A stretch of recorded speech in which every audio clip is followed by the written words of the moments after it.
Friends, ఇక్కడ కొన్ని పదాలున్నాయి. అవి తెలుగు నుంచి ఇంగ్లీష్‌లోకి ఎలా అనువదించాలో చూద్దాం. చాలు. మనం ఎప్పుడైనా ఎవరైనా ఏదైనా ఎక్కువగా మనకు అన్నం వడ్డించినా లేదా తింటే చాలు అంటాం కదా! దాన్ని ఇంగ్లీష్‌లో ఎనఫ్ అంటారు. ఇంకొక పదం చూడండి, అయితే. అయితే అంటే ఎప్పుడైనా మనం ఎవరికైనా ఏదైనా అడగాలనుకున్నప్పుడు ఏంటి అలా అయితే ఎలా అని అంటాం కదా! అయితే అనే పదంకి సో అనే ఇంగ్లీష్ పదం వాడతామండి.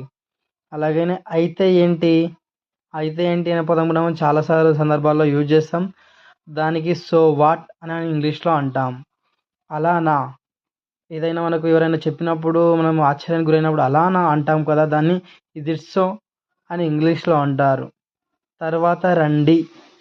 ఎప్పుడైనా మన చుట్టాలు లేదంటే ఎవరైనా ఇంటికొచ్చినప్పుడు ఎవరు లేకుంటే అంటాం కదండీ!